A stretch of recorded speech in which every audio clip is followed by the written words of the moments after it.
Hello and welcome. Today I will be showing how to do chrome nails with chrome powder or the glazed nail trend with nail polish.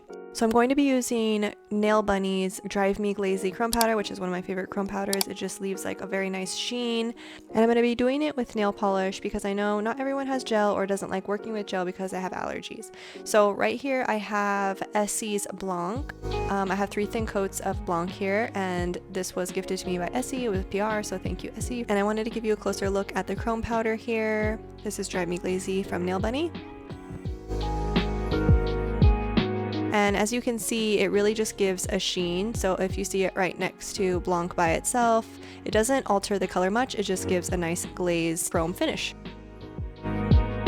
So the other products I'm going to be using here are Essie's Quick Dry Top Coat and Orly's One Night Stand. Orly's One Night Stand is a peel base, and the reason I'm going to use it is because when I used Essie's top coat by itself, I feel like it kind of like disturbed the chrome finish and like made it very, I don't know, like shimmery, like it kind of took away from like the mirror chrome effect. So here side by side, you can see on the left, I have peel base and then topping it with the top coat. And on the right, I only did the top coat over the chrome finish, and they are very similar. But if you really want that mirror chrome finish, this is the best results that I've gotten. So I'm just going to share with you my process with the products I have on hand. So I'm going to grab my phone so I can time the dry time before I rub the chrome in.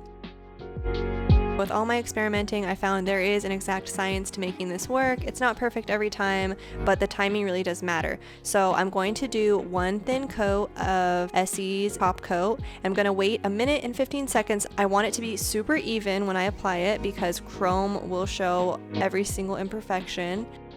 You're kind of waiting for it to get just slightly tacky to the touch where it's not completely dry, but it's not so tacky or not dry that you're going to smudge it. So like I said, the timing is very important. Doing it with gel is much easier, but this is a tutorial for just the average at-home person who just wants to do a fun chrome mani. Doesn't have to buy the extra chemicals or have the extra risk from gel or have to buy fancy lights or anything like that. You know, just with some timing, you can have a lot of fun and still get really pretty awesome results. I've got my 1 thin coat of top coat, and now we wait.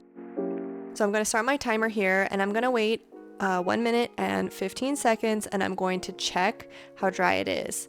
And like I said, this is kind of like a trial and error situation, but I'm gonna load my little makeup applicator sponge, make sure there's plenty of chrome powder on it so that I can rub it around.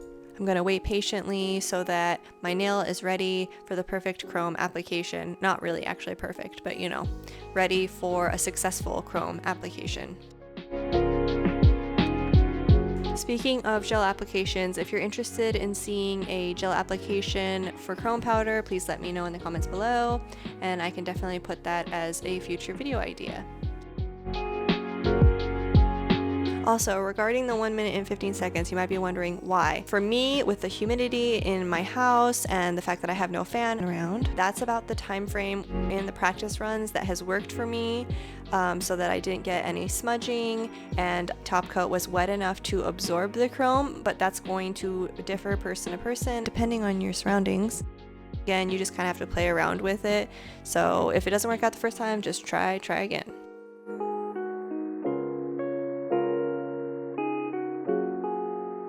So here I am checking at 1 minute and 15 seconds, and I'm feeling a little tackiness, so I'm going to wait another 15 to 20 seconds and touch it again to see if it feels about right.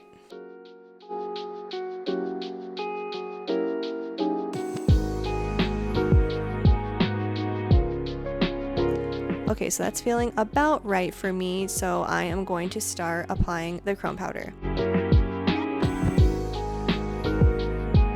Now, I made a mistake because as I am applying the chrome powder, I am getting a little bit of wrinkling in my top coat, so I probably could have waited another 15 to 20 seconds. So this just goes back to the fact that this is, you know, a case-by-case basis, how thick you made your top coat, how long you waited, how dry it was, but it's still coming out really nice. So I'm just gonna rub this in so it's even and mirror-like and to my liking, and then I'm gonna brush off the excess and let it dry completely.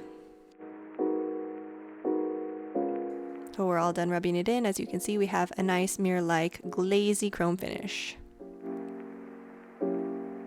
And it's dry now, so now I'm going to go in with the Orly peel base. Now this is water-based, so you could completely skip this step and go right to top coat. As I said, I just didn't like the finish as much, or you could go with a water-based top coat. And these are things that are not going to disturb your chrome powder on your nail polish.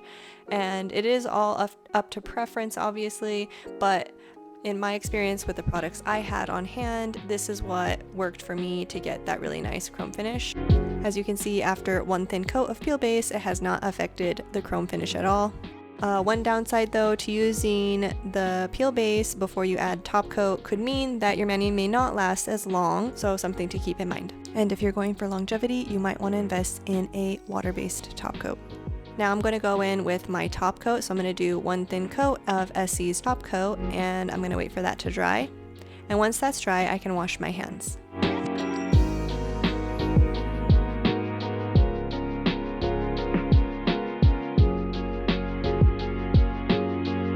Alright, so top coat is dry and I just washed my hands. I put some cuticle oil on and I'm very happy with the results. It is very difficult to do chrome powder with nail polish, but it is achievable with some practice. Hope you enjoyed this tutorial. Thanks for watching.